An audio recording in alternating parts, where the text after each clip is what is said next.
Hello students, good morning. और आज हम लोग नेक्स्ट लेवल पे आ गए हैं 11 सितंबर के 51 to 75 ये क्वेश्चंस को हम लोग डिस्कस करने वाले हैं। और आप लोग अच्छे से तैयारी कर रहे हैं ऐसा मैं मान रहा हूँ, और पढ़ाई करते रहिए। जब भी आपका एग्जाम डेट है, जब भी आपका एग्जाम का रिजल्ट आएगा, आप उसके बाद से पढ़ाई करना स्टार्ट करेंगे। उससे बेटर है कि आप अभी से पढ़ाई करते चलिए। रेगुलरली अपने आप को मोटिवेट करते रहिए। आप अच्छे से पढ़ रहे हैं, जो भी चीज़ आप कर चुके हैं उसको भी रिवाइज करते रहिए और नया कुछ ना कुछ रोज सीखते चलिए, ठीक है। और ये चीज़ आपको तब हेल्प करेगी जब फाइनल रिजल्ट आएगा, जब आप सेलेक्ट हो जाएंगे और आपको मेंस के लिए जब पढ़ना होगा, तो आप अपने आप को काफ़ी आगे पाएंगे बाकी लोगों से जो कि नहीं पढ़ रहे हैं। तो वो चीज़ें आपको हेल्प करती हैं जब आपका रिजल्ट आ जाता है तब, ठीक है। और ये अभी की जो मेहनत है ये आपकी पोटेंशियल एनर्जी है जो उस समय पर आपको यूज में आएगी, ठीक है। तो मेहनत करते रहना, पढ़ते रहना। मेहनत करने का कोई अल्टरनेट भी नहीं होता है, और जो भी आप मेहनत करते हैं वो कभी वेस्ट भी नहीं जाती है। तो दोनों ही चीजें हैं। सो अच्छी अच्छी फीलिंग्स के साथ अपने आप को मोटिवेट करके पढ़ना स्टार्ट करिए। और क्वेश्चंस पे आ जाइए। पहला क्वेश्चन क्या बोल रहा है? एक मीनार के ऊपर से एक ही तरफ जमीन पर दो वस्तुओं के अवनयन कोण, ठीक है। एक मीनार है, एक ही तरफ दो वस्तुओं के अवनयन कोण कैसे कैसे हैं? 60 और 30। तो मैंने आपको बताया था जितना दूर एंगल उतना छोटा, जितना पास एंगल उतना बड़ा, इस तरह से है। बोल रहा है दोनों वस्तुओं के बीच की दूरी कितनी है? 400√3। आपने कहा tan 60 कितना होता है? अगर ये √3 है तो ये 1 है। tan 30 क्या होता है? 1 पे √3, तो √3 पे कितना हो जाएगा? 3 के बराबर। टोटल हो जाएगा 3 के बराबर, तो इनके बीच की दूरी 2 के बराबर। आपको बोल रहा है वस्तुओं के बीच की दूरी कितना है? 400√3 के बराबर। तो एक की वैल्यू निकल आएगी, एक की वैल्यू हो जाएगी 200√3, एक की वैल्यू हो जाएगी 200√3 के बराबर। आपसे क्वेश्चन में क्या पूछ रहा है? टावर की ऊंचाई बताइए। √3 से गुणा कर दोगे, 3 दूनी 600। तो ये इसका राइट आंसर हो जाएगा। पहला क्वेश्चन हाइट एंड डिस्टेंस का हो गया। नेक्स्ट क्वेश्चन पे आ जाते हैं। नेक्स्ट क्वेश्चन बोल रहा है यूनिट डिजिट आपको फाइंड आउट करनी है। आसान क्वेश्चन है। यूनिट डिजिट का है 3 की पावर 4 का मल्टीपल, यानी कि 3 की पावर 4, 7 की पावर 4 से डिवाइड करोगे 36, तो 2 रिमाइंडर, प्लस 6 की पावर कुछ भी हो 6 रहता है, ठीक है। 3 की पावर 4 81 हो जाता है, 1 7 का स्क्वायर 49, यानी कि 9 प्लस का 6। तो आपने कहा 6 और 1 7 हो गया। 9 किसी भी संख्या में जोड़ा या घटाया जाए कोई फर्क नहीं पड़ता है, चाहे तो आप इसमें 9 जोड़ लो, 9 और 7। अच्छा यहां पर कितना है? माइनस का 9 है, तो 17 है ना। सॉरी 17 है, यूनिट डिजिट है। तो आप 17 में से 9 घटाओगे तो कितना आ जाएगा? ये आपका आ जाएगा 9 और 8 17, तो 8 will be the right answer, ठीक है ना। तो ये 8 इसका करेक्ट आंसर हो जाएगा, ठीक है। तो 8 will be the right answer. 6 और 1 7, और 7 को लिख लोगे 17, 17 में से आप घटा दोगे कितना? 9, तो ये आपका 8, यानी कि ये इसका करेक्ट आंसर हो जाएगा, ठीक है। तो 6 और 1 7, 17, 17 में से 9 घटाएंगे तो कितना आ जाएगा? 8 के बराबर। तो D part will be the right answer. चलो नेक्स्ट क्वेश्चन पे आ जाते हैं। नेक्स्ट क्वेश्चन क्या बोल रहा है? एक ठोस लकड़ी के घन से अधिकतम मात्रा की, है ना, घन से अधिकतम मात्रा का एक गोलाकार सिलेंडर काटा जाता है। तो ये आपका घन हो गया, है ना। तो घन में से आप अधिकतम साइज का क्या काट रहे हो? ये आप इस तरह से घन में से अधिकतम साइज का सिलेंड्रिकल शेप से काटना चाह रहे हो। मतलब बेसिकली अगर आप टॉप से देखोगे तो क्या होगा? एक स्क्वायर से मैक्सिमम साइज का आपको सर्कल कट करना है। तो छोड़ी गई सामग्री मूल आयतन का कितना मूल प्रतिशत है? देखो जो थर्ड डायमेंशन है, यानी कि जो हाइट है, वो तो दोनों के लिए सेम रहेगी। तो थर्ड डायमेंशन यानी कि जो 3D फिगर है, 3D स्ट्रक्चर है, उसमें एक डायमेंशन दोनों के लिए सेम है, और वो क्या है? हाइट। हाइट अगर दोनों के लिए सेम है तो आप इस क्वेश्चन को 2 डायमेंशन का बना लो। 2 डायमेंशन में आप क्या कहोगे कि मूल घन का आयतन का कितना प्रतिशत है जो छोड़ी गई आकृति है। ये वाला आकृति जो छोड़ा पार्ट है, इसकी वैल्यू आपको बतानी है। तो आप क्या करोगे कि इसकी रेडियस कितनी? 7 मान लोगे। तो इसका जो वर्ग का साइड है वो कितना हो जाएगा? 14। तो आपने कहा 14 है तो इसका एरिया कितना हो जाएगा? 14 का स्क्वायर 196, और इसका एरिया कितना आएगा? 154। तो आपका ये जो वैल्यू आ जाएगी, ये एरिया जो बचा हुआ आ जाएगा, ये कितना आ जाएगा? आपने कहा 154 में से घटा दोगे तो 2 बचेगा, 9 में से 5 जाएगा 4, 42 बचेगा। और आउट ऑफ किसका? मूल घन का। तो मूल घन का कितना है? 196 है। तो ये वाली वैल्यू आप निकाल दोगे।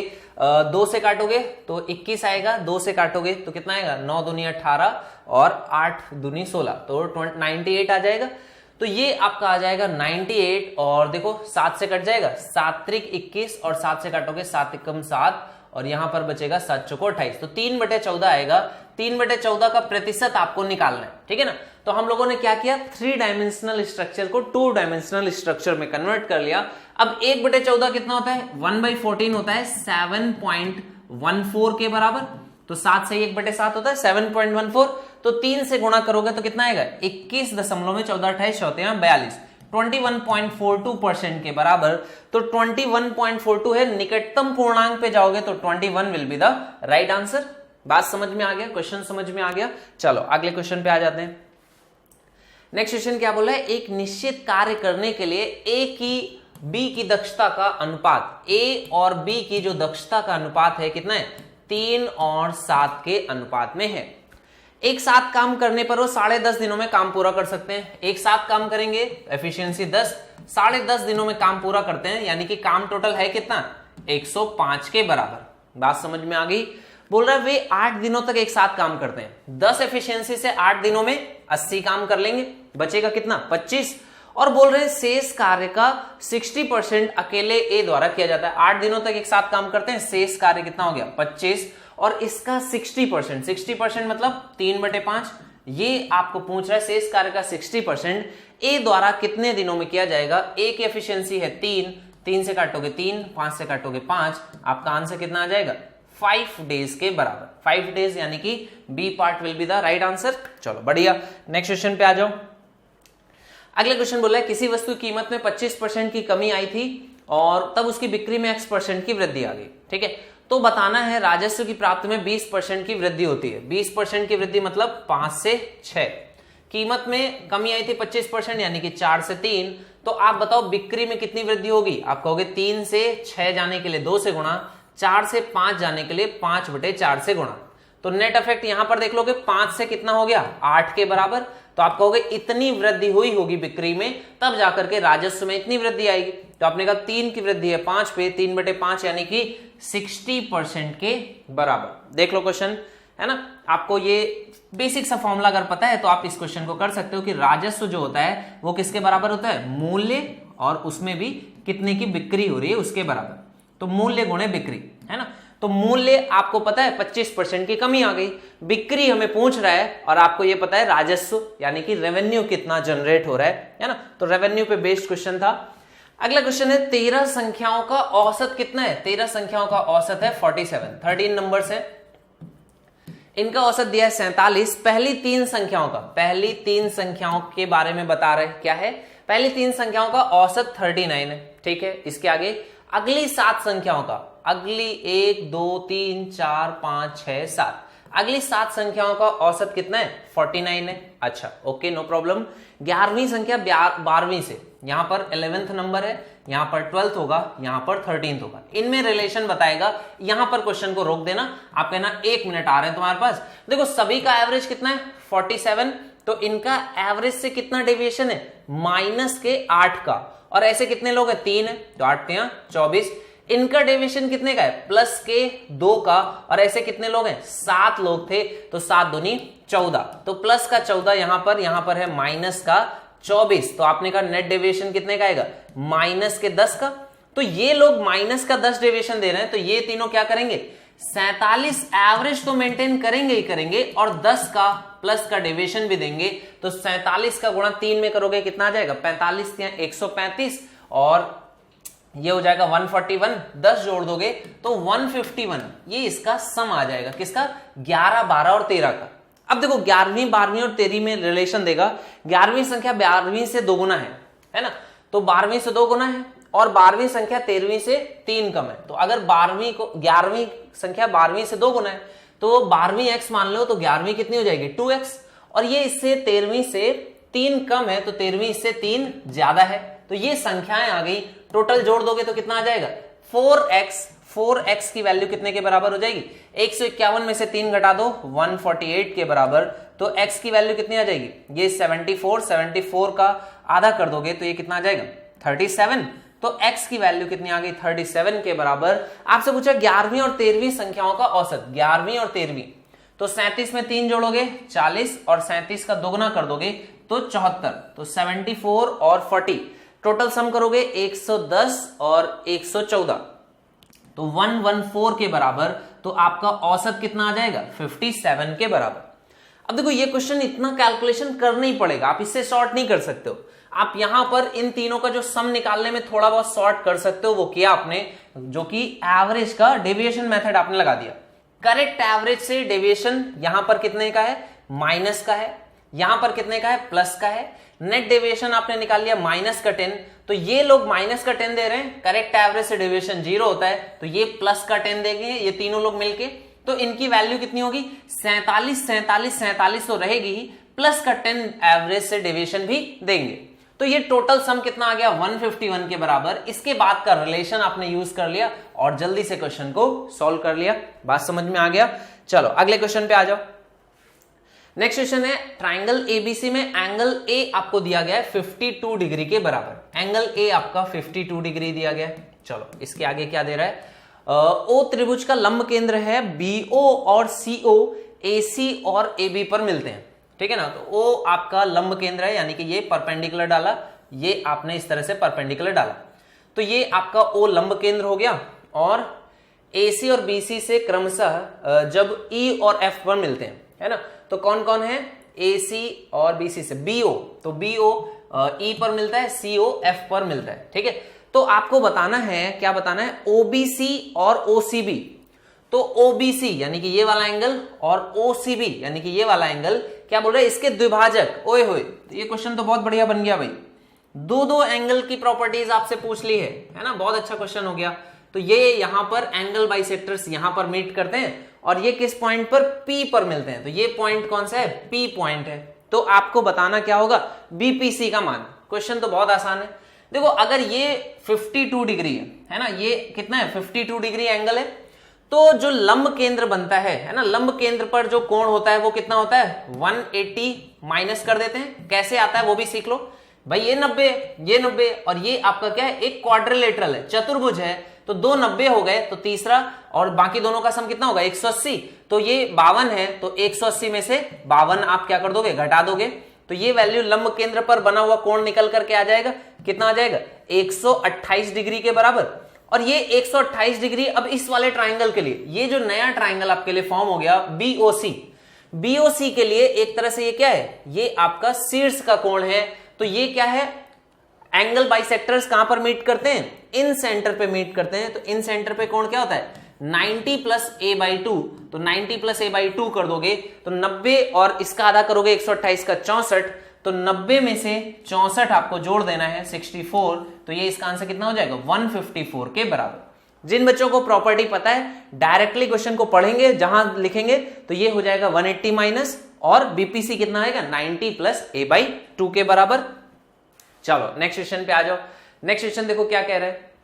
नेक्स्ट क्वेश्चन में है आपको ट्राइंगल एबीसी में, ट्राइंगल एबीसी में ओके क्या बोल रहा है, एबीसी में एबी का मान 7 है, बीसी का मान 10 है और एसी का मान 8 है। यदि एडी जो है एंगल बीएसी का कोण द्विभाजक है, एडी जो है यहां पर एडी आया, ये कोण द्विभाजक है। तो कोण द्विभाजक किस रेशियो में आपको बांटता है, आपको पता है, जिस रेशियो में साइड्स हैं, यानी कि 7 और 8 का रेशियो रहेगा। तो आपसे क्या पूछा, डी अगर इस तरह से है, बीसी पर बिंदु है, तो बीडी का मान बताओ, ये वाला मान आपको बताना है। तो आप क्या बोलोगे कि 7 और 8 में बांटेगा, तो 8 और 7 15, 15 की वैल्यू 10 के बराबर होनी चाहिए। तो 7 की वैल्यू कितनी आ जाएगी 7 गुणे 10 बटे 15, 1 की वैल्यू 10 बटे 15, 7 की वैल्यू 7 गुणे 10 बटे 15, 5 से काटोगे 3, 5 से काटोगे 2, तो ये वैल्यू कितनी आएगी 7 दूनी 14 बटे 3 के बराबर, 14 बटे 3, A part is the right answer. आसान क्वेश्चन था ये भी, एंगल बाइसेक्टर्स की प्रॉपर्टी 2 बार पूछ लिया एक तरह से। नेक्स्ट क्वेश्चन आपके सामने है 1 प्लस कॉस थीटा का होल स्क्वायर है प्लस साइन स्क्वायर थीटा है अपॉन में कॉसेक स्क्वायर थीटा -1 है और इसमें साइन स्क्वायर थीटा से गुणा किया गया। थोड़ा सा अगर मैं इसको सॉल्व करके लिखता हूं तो क्या मिल जाएगा, देखो ऊपर में 1 plus cos square theta plus 2 cos theta मिलेगा और यहां पर साइन स्क्वायर थीटा पहले से लिखा हुआ है, तो ये cos square theta sine square theta 1 हो जाएगा, तो 1 प्लस 1 2 हो जाएगा ना। तो ये लिखा हुआ है 2, यहां से कॉमन ले लेते हैं, तो क्या लिखा हुआ है 1 प्लस कॉस थीटा के बराबर लिखा हुआ है ऊपर, है ना। नीचे क्या लिखा हुआ देखो, कॉसेक स्क्वायर थीटा में साइन स्क्वायर थीटा से मल्टीप्लाई करोगे तो ये 1 बन जाएगा, माइनस में साइन स्क्वायर थीटा, तो ये आपका इस तरह से लिखा हुआ है, ठीक है ना, यहां तक तो कोई प्रॉब्लम नहीं है। तो आपने कहा 1 माइनस साइन स्क्वायर थीटा क्या होता है, कॉस स्क्वायर थीटा के बराबर होता है। तो ये आपका इस तरह से कुछ बन रहा है, देखो कुछ फाइनल रिजल्ट में ऐसा कुछ दिख रहा है। कॉस स्क्वायर थीटा को मैं ऊपर लिखना चाहूं तो सेक स्क्वायर थीटा लिख सकता हूं, तो ऊपर में अगर मैं लिखूंगा तो सेक स्क्वायर थीटा अगर अंदर मल्टीप्लाई कर दूंगा तो क्या बन जाएगा, सेक स्क्वायर थीटा प्लस एक सेक थीटा से कॉस थीटा कट जाएगा, तो ये बचेगा सेक थीटा के बराबर, ये आपका रिजल्ट आ जाएगा। या फिर अगर मैं सेक थीटा इसमें से कॉमन ले लूं तो ये क्या बन जाएगा, 2 सेक थीटा ब्रैकेट में 1 प्लस सेक थीटा के बराबर, ठीक है। तो बेसिक था, आप इसको सॉल्व करते हैं तो डायरेक्टली आपका ये रिजल्ट ही बन जाएगा। वैल्यू पुटिंग भी कर सकते हो, लेकिन वैल्यू पुटिंग करने में कॉसेक है और फिर सब में चेक करना पड़ेगा वो वैल्यू कहां पर फिट हो रही है कि नहीं, तो बेटर है कि आप डायरेक्टली सॉल्व कर लें, आपको आसानी होगी, ठीक है। क्वेश्चन नेक्स्ट बोल रहा है, एक संख्या में पहले 16% की वृद्धि हुई और फिर 14% की वृद्धि हुई, 2 बार वृद्धि हुई, इस तरह प्राप्त संख्या अब 30% तक कम हो गई है, मूल संख्या में शुद्ध वृद्धि या कमी का प्रतिशत क्या है। इंग्लिश में पढ़ लेते हैं। A number is first increased by 16% and then increased by 14%. The number so obtained is now decreased by, अच्छा कम हो गई है, नहीं कमी करी गई है ना, कमी करी गई है, ऐसा हो गई अचानक से कैसे हो गई ठीक है ना। तो 16% और 14% का नेट इफेक्ट निकाल लोगे, a plus B plus A B upon 100, आपको इस तरह से इसका नेट इफेक्ट निकालोगे तो नेट इफेक्ट कितना आ जाएगा, 16 और 14 कितना हो गया, 30 प्लस 15 का स्क्वायर 225 माइनस 1 तो 224 बटे में 100, तो ये इसका नेट इफेक्ट आएगा। कैसे किया मैंने, ये लिखा हुआ है a प्लस बी, ये लिखा हुआ है a माइनस बी, है ना, तो a square minus B square कर दिया, 15 का स्क्वायर 225 माइनस 1, तो ये आपकी वैल्यू आ गई, ये एक नेट इफेक्ट है। अब इसमें क्या किया गया, ये एक पॉजिटिव एक निगेटिव में माइनस का 30 किया गया, ठीक है, तो माइनस का 30, और इसको अगर मैं एक जगह पर लिखना चाहूं तो कितना लिख सकता हूं, 32.24, तो 32.24 का क्या किया गया, क्योंकि एक प्लस एक माइनस है तो ओवरऑल अब माइनस आएगा, तो माइनस का 30 और 32.24 बटे में कितना आ जाएगा, 100 के बराबर। फिर से मैंने a plus B plus A B upon 100 लगा दिया, तो देखो जैसे माइनस का 30 करोगे तो यह माइनस का 30 ये कट जाएगा, आपका यहां पर वैल्यू कितनी बची, 2.24, यहां पर 2.24 बचा, और यहां पर देखो कितना आएगा, एक जीरो से एक जीरो कट जाएगा, 3 का गुणा कर दोगे 24 48, 24 ने 72 72, 32 का 3 से गुणा करोगे 96, तो ये 96.72 आएगा, 10 से डिवाइड करोगे तो पॉइंट यहां पर आ जाएगा, तो ये आपकी वैल्यू आएगी माइनस में 9.672 और यहां पर है 2.24। तो अगर आगे की वैल्यूज को मैं हटा दूं, क्योंकि आंसर जो है अप्रोक्सीमेशन में है, तो 2.2 से 9.6 को घटाना है, तो ये कितना आ जाएगा, माइनस का 7.4 आएगा, है ना, तो माइनस का 7.4 के अप्रोक्सीमेट आपकी वैल्यू बनेगी, तो जो राइट आंसर होगा कितना आ जाएगा, है ना, माइनस में ज्यादा रहेगा, तो माइनस में यानी कि 7% जो है वो डिक्रीज इसका होना चाहिए। वैसे डिक्रीज में आपके पास और कोई ऑप्शन ही नहीं था, तो यही इसका राइट आंसर हो जाएगा। 6% तो इंक्रीज है ना, इंक्रीज तो होगा ही नहीं, नेट ओवरऑल क्या हो जाएगी, कमी आ जाएगी, ठीक है, बात समझ में आ गई। अगला क्वेश्चन देखो क्या है, अंडर रूट के अंदर में लिखा हुआ है 86 माइनस 60 रूट 2, है ना, तो 86 माइनस 60 रूट 2, इसको कैसे करते हैं, 2 बाहर रखना होता है, आपको बताया मैंने, 2 बाहर रखोगे तो 30 का स्क्वायर यानी कि 900 अंदर चला जाएगा, 900 गुणे 2 हो जाएगा। अब देखो यहां पर आपको थोड़ा सा मशक्कत हो सकता है करनी पड़ जाए, तो 900 का गुणा 2 में करोगे तो कितना आ जाएगा, 1800। तो अब आपको 1800 बनाने के जो भी अच्छे अच्छे तरीके पता है, जरा बताओ कैसे बना सकते हो। 86 है, 86 है, यहां पर 0 दिख रहा है तो 0 के नियर लेके जाओगे, तो इसको मैं लिख सकता हूं 50 और 36, तो 50 और 36 का सम है, इसको मैं लिख सकता हूं 36 पंचे 180, अरे हो गया भाई, ये तो आसान था, है ना, तो ये आपका बन जाता है 2 नंबर्स का मल्टीप्लीकेशन और 2 नंबर्स के सम के फॉर्म में। तो आपका आंसर क्या आएगा, माइनस में तो बड़े में से छोटे को घटाओगे, under root 50 minus under root 36, ये स्क्वायर रूट के बाहर वैल्यू निकल करके आएगी, ठीक है। तो ये अगर मैं इसको लिखना चाहूं कुछ लिख सकता हूं, ये तो 6 हो जाएगा, है ना, तो ये तो माइनस का 6 हो जाएगा, और ये क्या हो जाएगा 5 रूट 2, तो 5 रूट 2 माइनस 6 के बराबर। अब देखो क्वेश्चन में क्या लिखा हुआ है, पहले कांस्टेंट टर्म लिखा है, तो कांस्टेंट टर्म पहले लिखो माइनस का 6, और उसके आगे माइनस के साथ में लिखना है तो माइनस लिख लो, तो ब्रैकेट में क्या आएगा, माइनस का 5 रूट 2, ठीक है, तो ये आपका बराबर हो जाएगा a minus B root two के। तो यहां से देखो कांस्टेंट टर्म के बराबर हो जाएगा, a की वैल्यू कितनी आ जाएगी -6 के बराबर, और b जो है वो -5 के बराबर। हालांकि इन सभी का जो रोल है वो खत्म हो गया क्योंकि यहाँ स्क्वायर कर दिया गया है, तो स्क्वायर कर दोगे तो अंडर रूट में a square plus B square, 6 का स्क्वायर 36 और 5 का स्क्वायर 25, 36 और 25 कितना हो जाएगा 30 20 50 60 61 के बराबर। तो आपको बताना है अंडर रूट में 61 की वैल्यू, अंडर रूट में 61, 64 होता तो 8 के बराबर, तो 8 से बड़ा तो नहीं होगा और 8 से थोड़ा सा छोटा होगा, यानी कि 7.8 should be the right answer. बात समझ में आया सभी बच्चों को, क्लियर हो रहा है, कोई दिक्कत तो नहीं है? चलिए, तो 7.8 will be the right answer. Next question क्या है, जब x को 2 3 30 50 में से प्रत्येक में जोड़ा जाता है तो इस क्रम में प्राप्त संख्याएं समानुपात में हो जाती हैं। समानुपात में करने के लिए आपको पता है 2 लिखना है और 30 लिखना है। अब इन दोनों का अंतर 1 का, इसमें जोड़ोगे x और इसमें भी जोड़ दोगे x, ठीक है ना, ऐसा क्वेश्चन कह रहा है। इनका अंतर 1 का है, 1 से गुणा किया, इनमें अंतर 5 का है, इसमें 5 से गुणा कर दो, ठीक है ना। तो यहां पर आप 5 से गुणा करोगे तो ये बराबर आ जाएगा, देखो 5 दूनी 10 प्लस 5x बराबर कितना हो जाएगा 30 प्लस x के, तो x इस साइड आएगा तो कितना हो जाएगा 4x बराबर में 20, तो x का मान कितना आ गया 5 के बराबर, x का मान 5 हो गया। बोला x प्लस 7, 7 और 5 12, और x माइनस 2 यानी कि 3, इनका मध्यानुपाती बताओ, यानी कि अंडर रूट में a b, 12 3 36, अंडर रूट के बाहर कितना हो जाएगा 6 के बराबर। चलो नेक्स्ट क्वेश्चन पे आ जाओ।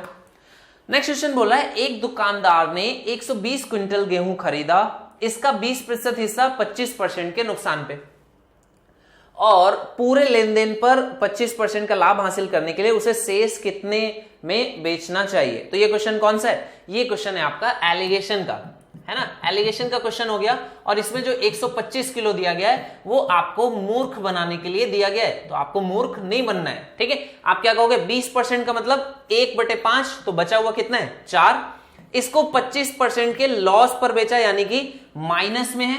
ओवरऑल पे आपको क्या चाहिए 25% का प्रॉफिट चाहिए प्लस का, तो अंतर कितने का आ जाएगा 25 और 25 ये 50 का। यहां पर आपका क्वेश्चन मार्क है, क्वेश्चन मार्क है, तो आप क्या बोलोगे 4 की वैल्यू 50 है, तो 1 की वैल्यू कितनी आएगी 4 की वैल्यू 50 है, 2 की वैल्यू 25, 1 की वैल्यू 12.5। तो यहां पर आप लॉस में है तो यहां पर क्या होना पड़ेगा प्रॉफिट में होना पड़ेगा। तो आप प्रॉफिट में जाने के लिए जोड़ दोगे, तो 25 में 12.5 जोड़ दोगे तो कितना आ जाएगा 37.5 के बराबर। तो 37.5 यानी कि 37.5 इतने परसेंट के प्रॉफिट पर आपको बेचना पड़ेगा। बात समझ में आ रही है ना। एलिगेशन में जो प्लस माइनस का रेशियो रहता है, ये आपका आ जाता है कि माइनस से प्लस है तो अंतर के समय जोड़ देते हैं, प्लस से प्लस है तो अंतर के समय घटा देते हैं, और ये उसी रेशियो में आता है जिस रेशियो में उन्हें मिक्स किया गया था। तो आपको पता है कि 20% का मतलब कितना होता है 1/5, यानी टोटल 5 में 1 हिस्सा, तो टोटल 5 में से 20% इस तरह से, तो बचा हुआ 4 इस तरह से। बात समझ में आ गई। आप इसको बेसिक मेथड से भी कर सकते हो, 100 मान करके करने वाला जो तरीका था, ठीक है। अगला क्वेश्चन है cot theta plus cos theta upon में है cot theta minus cos theta. तो क्या कर सकते हैं, कॉट और कॉस में कॉस कॉमन रहता है, तो कॉट थीटा को क्या लिख सकते हैं कॉस अपॉन साइन, तो कॉस ऊपर में कॉमन ले सकते हो, नीचे में भी कॉस कॉमन है, तो ये क्या बन जाएगा, ये बन जाएगा 1 प्लस साइन थीटा अपॉन में 1 माइनस साइन थीटा, है ना। अपॉन में जो साइन होगा वो भी कट जाएगा एलसीएम लेकर के। तो जो क्वेश्चन दिया है वो ये दिया है, इससे आपको जाना है यहां पे पहुंचोगे या यहां पे। तो फर्दर क्या कर सकते हैं, अब इसमें अच्छा एक काम कर सकते हैं, कॉस से डिवाइड कर दो। कॉस से डिवाइड करोगे तो देखो क्या बन जाएगा, ये बन जाएगा sec theta plus tan theta, और ये क्या बन जाएगा नीचे में कॉस से डिवाइड करोगे तो sec theta minus tan theta. और आपको पता है इन दोनों का मल्टीप्लीकेशन 1 होता है, यानी कि अगर मैं sec theta plus tan theta की वैल्यू लिखना चाहूं तो ये क्या हो जाती है 1 अपॉन में sec theta minus tan theta के बराबर। तो 1 अपॉन में sec theta minus tan theta sec theta plus tan theta के बराबर होता है, तो ये ऊपर में इसी वैल्यू के बराबर हो जाएगा। 1 अपॉन में लिखा है तो ऊपर में sec theta plus tan theta के बराबर हो जाएगा, तो ये वैल्यू डायरेक्टली कितनी आ जाएगी sec theta plus tan theta के बराबर हो जाएगी, जो कि आपके ऑप्शन में बी पार्ट में दिया गया। बात समझ में आ गया। यहां से कुछ और भी कर सकते थे, वैल्यू पुट करके भी चेक कर सकते थे कि थीटा की वैल्यू 0 पुट करने पर ये कितना बन जा रहा है 1 बन जा रहा है। तो थीटा की वैल्यू 0 पुट करते तो यहां पे कई ऑप्शंस में 1 बन जाता, फिर तो वो दिक्कत करता है। इस वजह से आप इसको डायरेक्टली सॉल्व कर लोगे तो भी कोई खास दिक्कत तो नहीं आएगी, डायरेक्टली आप इसका आंसर निकाल सकते हो। ठीक है, नेक्स्ट क्वेश्चन देखो क्या कह रहा है। एक कक्षा में छात्रों की संख्या कितनी है? 75 है। एक कक्षा में छात्रों की संख्या कितनी है? 75 है, जिसमें से 33 से 1/3% यानी कि 1/3 कैसे हैं? लड़के हैं। तो शेष क्या है? लड़कियां हैं। ठीक है, आगे क्या कह रहे हैं? लड़कों के गणित में औसत अंक लड़कियों की तुलना में 66 and 2/3% अधिक है ना। तो बॉयज के एवरेज स्कोर कैसा है? गर्ल्स से 66 and 2/3% ज्यादा है। 66 and 2/3% मतलब 2/3 ज्यादा है। मतलब कि अगर गर्ल्स का 3 है तो इनका 2 ज्यादा है, यानी कि 5 के बराबर है। बात समझ में आ गई? यदि कक्षा में सभी का औसत स्कोर 66 है तो आपने क्या बोला कि भाई देखो ये तो नंबर है, नंबर आपको एग्जैक्ट नहीं चाहिए होता है, आपको रेशियो चाहिए होता है। तो 1 और 2 का, तो आप करेक्ट एवरेज निकाल लो। तो इनका कितना आएगा? 5, इनका कितना हो जाएगा? 6, टोटल लोग कितने हैं? 3। तो ये आपकी वैल्यू आ गई। मेरे अकॉर्डिंग कितना आ गया? 11/3। क्वेश्चन के अकॉर्डिंग कितना है? 66। तो 1 की वैल्यू कितनी हो जाएगी? 11 से काट दोगे 6 के बराबर। 1 की वैल्यू 6 3 18, 1 की वैल्यू 18 है। तो किसका पूछा है? लड़कियों का औसत स्कोर। तो ये 3 की वैल्यू है 18 36 18 3 54 के बराबर। 54 will be the right answer. चलो यहां तक बात समझ में आ गई। नेक्स्ट क्वेश्चन पे आ जाते हैं। नेक्स्ट क्वेश्चन है राघव अपनी आय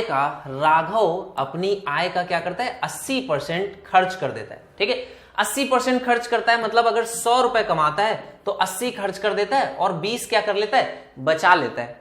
आय में कितनी वृद्धि हो गई? 12% की, यानी कि 12 रुपए की। बोल रहा है बचत में 10% की कमी आ गई। तो 10% की कमी आ गई मतलब 2 रुपए और कहां जाने लगा? इसके खर्चे में जाने लग गया है। ठीक है, तो उसके व्यय में प्रतिशत वृद्धि क्या होगी? देखो ये 12 तो बढ़ा था, ये तो 12 बढ़ा ही बढ़ा, और सेविंग्स में से भी 2 रुपए उसने और खर्चा करने लग गया। तो कितना बढ़ा गया? 14 रुपए बढ़ गया। टोटल कितने में? 80 में से। एक समझने का तरीका ये है, एक है कि वैल्यू लिख लो, 112 हो गया, और 20 की जगह पर आप 10% कम यानी 18 ही वो क्या कर रहा है? सेव कर पा रहा है। तो अंतर कितने का आएगा? वही उसका खर्चा होगा 12, और यहां पर 118 है तो आपकी वैल्यू कितनी आ जाएगी? 80 की जगह पर अब 94 आ जाएगा, है ना। तो 94 आ गया तो कितने की वृद्धि हो गई? ऐसे भी लिख सकते हो, बाकी समझ करके डायरेक्टली भी लिख सकते हो। तो 14/80 या फिर आप इसको लिख सकते हो 7/40। प्रतिशत वृद्धि बतानी है, 1 0 से 1 0, और 70/4 आ जाएगा, या 35/2 या फिर 17.5 यानी कि C part will be the right answer. चलो अगले सवाल पे आ जाओ। नेक्स्ट क्वेश्चन क्या बोल रहा है? नेक्स्ट क्वेश्चन कह रहा है एक त्रिभुज की भुजाएं 11 60 और 61 है। 11 60 और 61 क्या होता है भाई? 11 60 और 61 जो होता है ना, वो आपका राइट एंगल ट्राइंगल के ट्रिपलेट्स है। अगर ये 11 तो ये 60 तो ये 61 है। तो त्रिभुज का चक्कर लगाने वाले वृत्त, है ना, सर्कम सर्कल के बारे में पूछना चाहता है, डायरेक्टली नहीं पूछेगा। वृत्त की त्रिज्या क्या होगी? तो आपने कहा ये यहां इसके मिड पॉइंट पर होती है, तो ये इसकी त्रिज्या जो हो जाएगी कितनी हो जाएगी? हाफ इसका कर दोगे 61 का, दैट इज 30.5। तो 30.5 हो जाएगी। इसी के बारे में आपसे पूछ रहा है, ये इसका राइट आंसर हो जाएगा। क्लियर है? चलो नेक्स्ट क्वेश्चन पे आ जाते हैं। नेक्स्ट क्वेश्चन देखो क्या कह रहा है, ये आपके सामने है। बोल रहा है एक ट्रेपीजियम है। एक ट्रेपीजियम कैसा है? ABCD। तो ट्रेपीजियम बना लोगे, आपको ABCD है ना। AB बड़ा है, BCD छोटा है, तो ABC और D। क्या बोल रहा है? AB की लंबाई कितनी है? ये 12 है, और DC की लंबाई 7.2 है।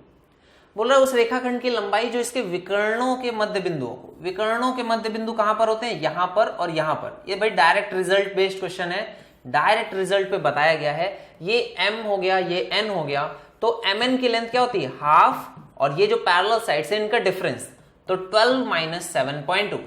तो 12 में से 7 घटाओगे, 5 में से 0.2 घटाओगे 4.8, और इसका आधा कर दोगे तो ये कितना आ जाएगा? 2.4 के बराबर। तो 2.4 के बराबर ये इसका राइट आंसर हो जाएगा, सी पार्ट। चलो नेक्स्ट क्वेश्चन पे आ जाओ। नेक्स्ट क्वेश्चन देखो क्या कह रहा है। In a quadrilateral ABCD the bisectors of angle A and B, है ना भाई, बाइसेक्टर्स कहां के? A, B, C और D के। तो इसके बाइसेक्टर्स कहां पर मीट करते हैं? Meet at point O। तो ये आपका किसी एक पॉइंट O पर इस तरह से मीट करते हैं। ए ओ बी का मान कितना दिया गया है 64 के बराबर, और ये क्या है एंगल बाइसेक्टर्स है। इसका भी डायरेक्ट फॉर्मूला बच्चे तो याद रख लेते हैं भाई, मुझे नहीं याद रहता। तो हाफ एंगल्स का अगर मैं सम निकालू तो कितना आएगा 180 माइनस 64, तो 180 माइनस 64 हाफ एंगल का हो जाएगा। तो इसकी वैल्यू निकाल लो 120 में से 4 कम 116, तो एंगल सी और एंगल डी की वैल्यू 116 का दोगुना 16 दूनी 32, 232 के बराबर हो जाता है।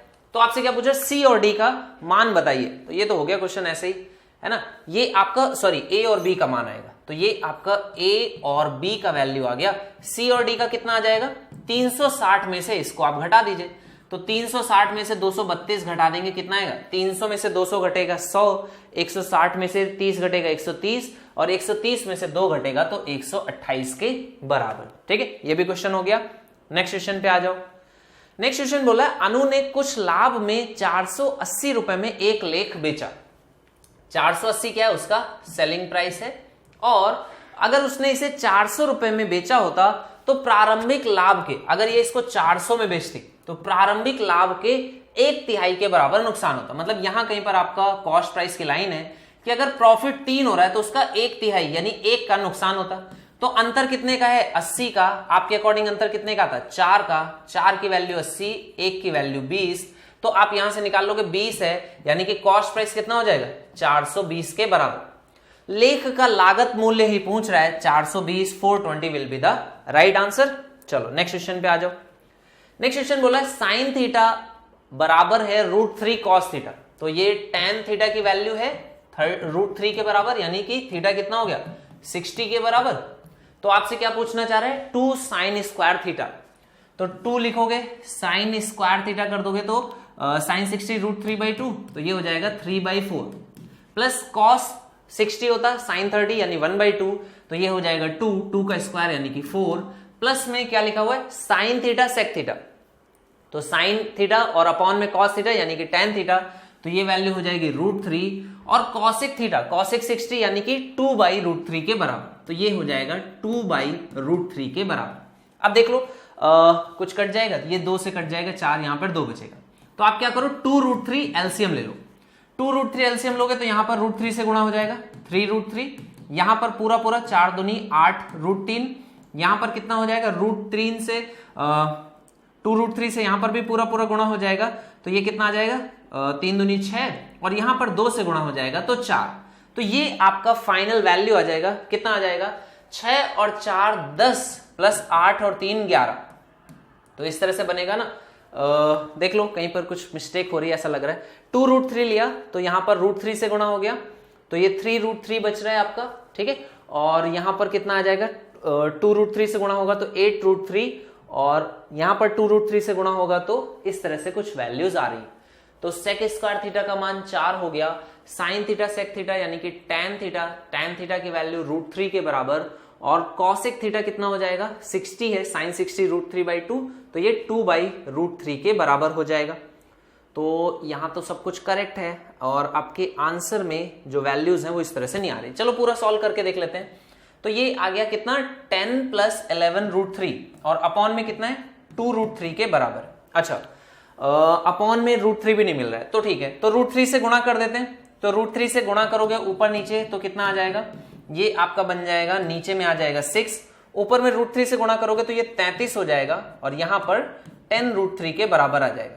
तो 33 + 10 √3/6, 33 + 10 √3/6, यानी कि last part will be the right answer. देखो स्टार्टिंग में ऐसा लग रहा था कि कहीं कोई मिस्टेक हो रही है, लेकिन कई बार ऐसा होता है कि चीजें करेक्ट होती हैं, थोड़ा सा कॉन्फिडेंस आपको अपने अंदर रखना होता है कि जो आपने किया है वो सही है।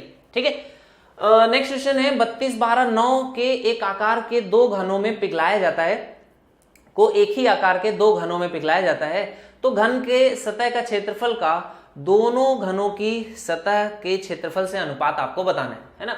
सरफेस एरिया जो क्यूबॉइड का होगा उसको दोनों घनों के सरफेस एरिया के बराबर आपको बताना है। यहाँ पे घन नहीं होगा, यहाँ पे घनाभ होगा। तो घनाभ के सतह का क्षेत्रफल दोनों घनों की कुल सतह के क्षेत्रफल से अनुपात आपको बताना है। तो 32 12 और 9 इसको किसके बराबर कर दोगे 2a³ के बराबर।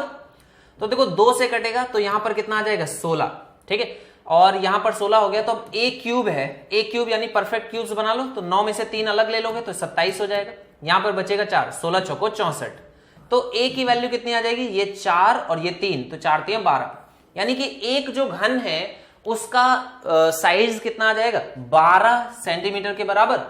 तो घन का कुल सतह क्षेत्रफल कितना होता है, 6a², ये 1 का हो जाएगा, और 2 का लिखोगे तो 2 से गुणा कर दो, तो ये आपका क्या आ गया, ये उसका कुल सतह का क्षेत्रफल आ गया। और घनाभ की सतह का क्षेत्रफल कितना होता है, twice of LB plus BH plus HL के बराबर। तो 2 से इस 2 को काट दोगे, LB यानी 32 गुणे 12 प्लस में BH कर दोगे 12 गुणे 9 प्लस में 9 इंटू 32, ठीक है। तो 12 आई थिंक कट जाना चाहिए, 12 से यहां पे 12 काट दोगे, यहां पर 12 काटने के लिए 4 से काटोगे तो 8 आएगा, 3 से काटोगे तो 3। अब देखो 3 अभी भी है ना, 3 नहीं, अब कुछ नहीं कटेगा, ठीक है। तो 32 और 9 कितना हो जाएगा, 41, और 41 और 8 24, तो ये टोटल सम कितना आ जाएगा 65 के बराबर, 65, और यहां पर कितना आ जाएगा 12 पंचे 60, 12 छंग 72, तो ये 72 के बराबर हो जाएगा। तो 65 और 72 ये इसका राइट आंसर हो जाएगा। चलो नेक्स्ट क्वेश्चन पे आ जाओ, और नेक्स्ट क्वेश्चन क्या कह रहा है, देखो ये आपको बेसिक सिंप्लीफिकेशन का क्वेश्चन हो गया। इसको क्या लिख सकते हैं, 7 दूनी 14, 6 20/7, और इसका गुणा करोगे 5 चौको 20 और 1 21/5 से, तो 5 से कट जाएगा 4, 7 से कट जाएगा 3, 4 3 12 आ गया। 12 को डिवाइड करना है कितने से, 2/3 से, तो 2 से काट दोगे, ये आ जाएगा 6 और 6 3 18। तो इस ब्रैकेट के बाहर आ गया 18, यहां पर लिखा है 9 और 1 9, 10/9, और यहां पर है डिवीजन, तो डिवीजन पहले करना पड़ेगा। देखो इसके अंदर में ऑफ है, यानी सबसे पहले इसको सॉल्व करोगे, 3 दूनी 6 और 2 8/3, और गुणे में है 1/2, 2 से काट दिया, ये आ गया 4 के बराबर। तो ये आपका 4/3 हो गया, और इसमें आपको डिवाइड करना है पहले, तो डिवाइड करने के बजाय इसको मल्टीप्लाई कर लोगे 4 से, तो ये हो जाएगा 16/3, और इसको गुणा करना है 3/4 से, 4 से 4 कटेगा 4, 3 से 3, तो ये 4 आ जाएगा। तो आपको जो डिवीजन में वैल्यू यूज करनी है वो 4 की, तो डिवीजन 4 से करो या मल्टीप्लाई 1/4 से, तो ये बन जाएगा 18 10/9, और ये हो जाएगा 1/4। तो 4 से 1 2 से कटेगा ये 5, 1 2 से कटेगा 9, 9 से 9 ये कट जाएगा, तो फाइनल आंसर आपका कितना आ जाएगा 5 के बराबर। तो ये इस क्वेश्चन का राइट आंसर हो जाएगा। चलो सो ये क्वेश्चन हो गया, और इसके बाद आपको बताना है वैल्यू ऑफ एक्सप्रेशन, तो कितना पुट कर दें, थीटा बराबर 45 पे ये 1 और ये 1 2 और 2 4 हो गया, और इसमें कितने से गुणा हो जाएगा, 1/√2 है, स्क्वायर करोगे तो 1/2, 1/2 का क्यूब करोगे तो 1/8 प्लस 1/8 यानी कि 1/4, -1 करोगे तो कितना आ जाएगा, माइनस का 3/4। सो फाइनली कितना, 4 से 4 कट जाएगा, तो राइट आंसर कितना हो जाएगा, -3 के बराबर। क्लियर है। चलो तो नेक्स्ट क्वेश्चन 75 हम लोग नेक्स्ट वीडियो में करेंगे। Thank you so much for watching. Okay चलो तो मिलते हैं नेक्स्ट वीडियो में। आप लोग अच्छे से पढ़ाई करते रहो और मोटिवेटेड रहिए, सबसे इंपॉर्टेंट है मोटिवेशन। आपको हार नहीं मानना है, बार बार मन करेगा कि अभी बहुत टाइम है, अभी इतना देर पहले से पढ़ने का क्या फायदा, लेकिन आपको पढ़ते रहना है, ठीक है। Thank you so much, take care, bye bye.